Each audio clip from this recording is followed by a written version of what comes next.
Hey there. It's me, Eden. If you are new to the channel, then please subscribe to my channel and visit my Patreon page for early access, link in the comment, thanks. We were met at the airport, in Idaho, by one of the production assistants and taken to the house that had been rented for us. There was also a car in the driveway that was for our use during the shooting of the picture. We knew our way to the movie location already since they were using the same site as for the first movie, so we would transport ourselves rather than requiring a driver. Before leaving, the production assistant told me that there would be a meeting in Mr. Marin's trailer at 8 a.m. Mom and I selected our bedrooms, unpacked, and settled in. The kitchen was stocked with enough to make a simple salad, and there were also oranges and nectarines. Tomorrow we would arrange for a few more things, although we would probably be eating most of our meals at the camp, as we had during the last movie. In the morning, we arrived at the site around 7 a.m. The cook tent was open for business and people were eating breakfast at the tables inside. Coming here was like returning to a small hometown since most of the faces were the same. Mom and I took a tray and, after getting our food, joined the people at one of the tables. We knew everyone there, and after exchanging warm greetings we fell into the conversation that had been going on when we arrived.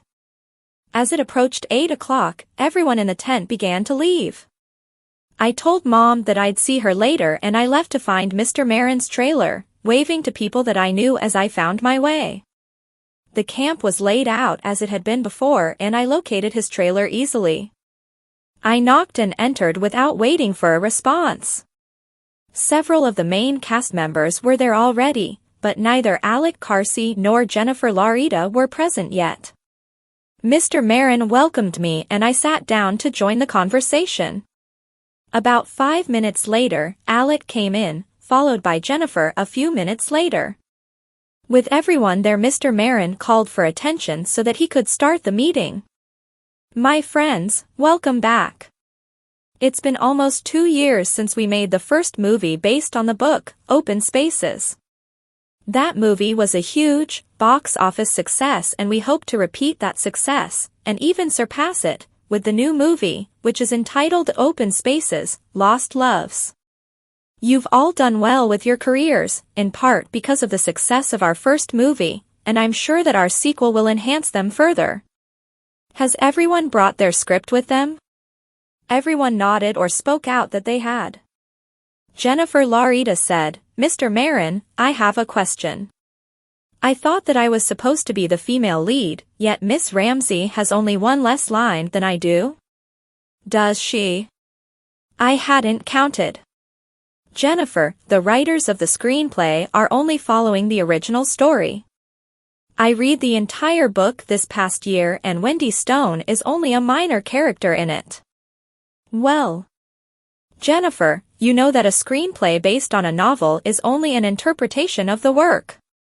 It uses visual imagery to convey a large part of the story, and dialogue must work within the context of the film story. The same writers who wrote the original screenplay have written the new one. If Crystal's part appears larger than you interpreted it, it's probably because the writers interpreted it differently. You're still officially the female lead. Then how come her trailer is as large as mine? Jennifer, this is hardly the time and place to discuss these concerns of yours. Let's get together after the meeting to talk about them. Mr. Marin paused to take a breath. Now, let me run down through the shooting schedule and then we'll start going through the script. I had sat quietly as Jennifer had protested my position within the company. I hadn't even been to my trailer yet, so I had no idea of its size. I had noticed that my part in the movie was much larger than in the first movie, but I hadn't realized that it was as large as hers was. It made no difference to me either way. My salary was already fixed. I would have been content to have half the number of lines that she did. We worked until lunchtime and then adjourned to eat. We were told that the meeting would resume in an hour. Jennifer stayed back, avoiding eye contact with me as the rest of us filed out. I walked to the cook tent with some of the others and found Mom already there and holding a place for me. I got my food and sat down next to Mom. "Crystal, honey, did you see the nice trailer that you have? It's as large as Alex or Jennifer's." "I haven't seen it, but I heard about it. Jennifer's upset that I have almost the same number of lines and that my trailer is as large as hers. She made her displeasure known during the meeting this morning." "She spoke out during the meeting?" I nodded. "She must really be upset. I hope that she's not going to be a problem." "Problem? For me?" "Yes, if she feels that you're a threat to her." "How can I be a threat to her?" "I didn't say that you were. Just that she might feel that you are. She might feel that you're trying to take over her position as the female lead in the movie. Her career hasn't been rising like yours has, and she might be reacting to your Oscar nomination. But the script is all written. What could she do? She might try to make you look bad on film, for one thing. Or she might spread rumors or lies. There was only one thing that I really feared, and I couldn't see how Jennifer could ever learn about my deepest secret. Still, I would be very careful around her. After lunch, I returned to Mr. Marin's trailer to continue the meeting. Jennifer continued to avoid looking at me. We spent the rest of the afternoon going over the script, making small changes in the dialogue where things just didn't sound real or natural. A little after 5 o'clock, we finished our work for the day. I waited outside for Jennifer to come out and then approached her. "Jennifer, can I talk with you?" "Whata ya want?" she said as she continued to walk to her trailer. I fell into step next to her. "I just wanted to tell you that I didn't have anything to do with the number of lines in my part. I'd have been content to have a small part. I was looking forward to having an easy summer with relatively few scenes. I just made 2 movies during the last 7 months. If it weren't for my contractual obligation, I wouldn't even be here now. I wasn't planning on working until the fall." She stopped and looked at me. "You're serious, aren't you?" "Of course. I really thought that this was going to be just a small supporting role until I got the script a week ago." Her look softened a little. I had just begun to think that Little Miss Innocent look was just a cover. "If you're lying to me now, then the Academy made the biggest mistake in its history by not giving you the award for Best Actress." She softened some more and even smiled a little. "Maybe they did anyway. You were wonderful in Under the Scarlet Maple. Thanks, but I think that the Academy made a good choice, as much as it would have been nice to get the award." She shook her head. "You're something else. How can you be nice after being beaten out by somebody?" "I guess that I'm grateful just to have been nominated as a Best Actress. Grateful for all that I have received. I'm still just 18, and I hope to have other chances to impress the Academy that I'm deserving of an award." "You will. As much as I hate to admit it, you're probably a better actress than I am. I guess that I'm just jealous of your success. Since your nomination, I've kind of been hoping to get one myself for this picture. This is the kind of film that the Academy likes. I wanted to make sure that I was designated as the leading lady or I won't even be eligible. I wish you luck, sincerely. Maybe I can be nominated as Best Supporting. I hope not." I just looked at her. She smiled and said, "They rarely nominate both of the actress awards to the same picture." Well, that's not correct.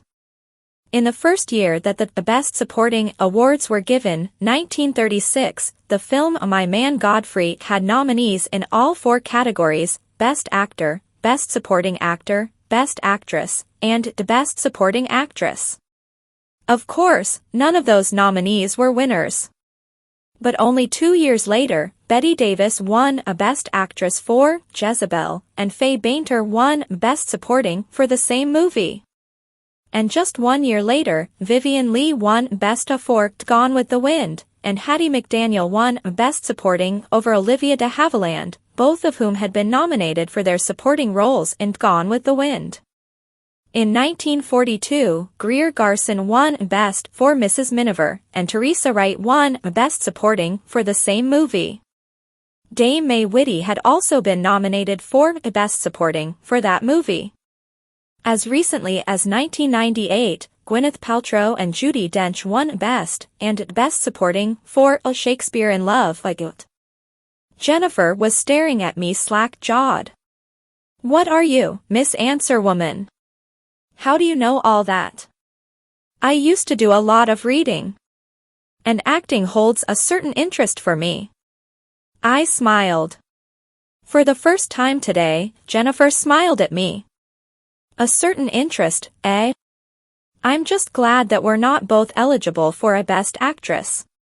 I don't think that I'd stand a chance against you. I'll make a deal with you. We both work as hard as we can to get the nominations, and help each other every way that we can, and then we'll sit together at the awards ceremony for support. It's very intimidating being there, among the giants." "Deal. Here's my hand on it." We shook hands, laughed, and then hugged just as Mr. Marin came out of his trailer. "I'm glad to see that you two have put your differences behind you." "What differences?" I said. "Yeah, what are the differences?" Jennifer said. Mr. Marin just stood there looking at us with a puzzled look on his face. "My mistake, I guess." Jennifer and I smiled and walked away with our arms around each other's waist. Once out of sight of Mr. Marin, we giggled and said good night, each going to our trailers. The trailer that I had been assigned was one of the largest that I ever had. It was a double-wide, 2 trailers put side by side and made into one, larger than the one that I had in Mexico. And that one was our home 5 nights a week. I much preferred to have the house to sleep in though. "Jennifer and I have reconciled," I said to Mom. "Really?" "Yes, I think that I allayed her fears that I was trying to beat her out of the star billing." "Really?" "And we agreed to work together to help each other with our performances." "Really? Is that all you can say?" I said, smiling. "I'm just taking it in and thinking it over." "What's to think over?" "We'll see." I wondered what was on Mom's mind, but I dismissed it and said, "Ready for dinner?" "I'm starving." "Let's go." We spent the rest of the week rehearsing either in Mr. Marin's trailer, or outside it under his canopy. The weather was beginning to warm up quite a bit, but it wasn't swimming weather yet, so on Sunday we went to the lake that we had discovered 2 years ago, just to do a little sunning. A lot of the other people from the site had the same idea, and it was not the secluded spot that we had first visited, but that was fine. The cook tent had prepared box lunches for everyone, and one of the crew had driven a truck with the lunches, large coolers filled with bottled water and soda, and an urn of coffee. We spent the following week rehearsing more scenes for the movie. Shooting will begin next week. At the beginning of June, I returned to LA for the premiere of A Water or Tequila, Señorita? Oliver was to be my date, leading most of the newspapers to start rumors that we were secretly lovers, because we had attended the Academy Awards together, and had attended one other premiere together. The premiere was on Friday night, so I had to leave Idaho on Thursday. Carol picked me up at the airport when I arrived. She was finished with school for the summer and had stayed at the condo knowing that I was coming in for the premiere. We would return to Idaho together on Saturday. Barbara had made a dress for me, and although I hadn't had time to go for a fitting, the fit was very good. I guess that she had been altering or making dresses for me long enough to know my shape. It was a lovely gown. Barbara had used a lot of bright colors in keeping with the Mexican theme of the movie. The premiere went well and the movie was well received. People laughed where they were supposed to and generally seemed to have a good time. Afterwards we went to a party at Mr. Feldman's house, staying until almost 2 a.m. In addition to our mingling with the other guests, Oliver and I had a lot of time to talk. He had gotten the television series that he had been up for, and they had been shooting for 6 weeks already. He asked me if I'd consider doing a guest episode, and I said, of course. Just let me know when. I'm tied up through August though. That's perfect. We'll be shooting through this month, and then resume in September. It'll give the writers time to come up with something special. I can guess what that means. Someone will propose that I'd fly in wearing a paragliding harness, I said. Okay. Right now I think that it's time to leave. I have to go back to Idaho tomorrow. We went around and said goodnight to a number of people, especially our host, Mr. Feldman, and then we left. At the condo I kissed Oliver goodnight. He had never pressured me for anything else, which is what made our relationship so special. We were just good friends. Carol and I flew up to Idaho the next day. She had planned to stay there with us for 3 or 4 weeks and then go back home for a visit. She changed her plans, however, when she was offered a big part in the movie as long as she would be around for the entire shooting schedule. I had nothing to do with the offer, but I would have if I had thought of it. The idea of her remaining with us for the entire summer was wonderful. During the second week in June we heard from Mrs. McGuire. She had finally gotten all of the paperwork completed and was able to join us. Mom arranged for her plane tickets and she arrived a couple of days later. Thereafter we usually ate dinner at the house instead of the camp. Carol began to love her as much as Mom and I did, and since Mrs. McGuire was an excellent cook, we almost always had company for our evening meals, including Jennifer a number of times.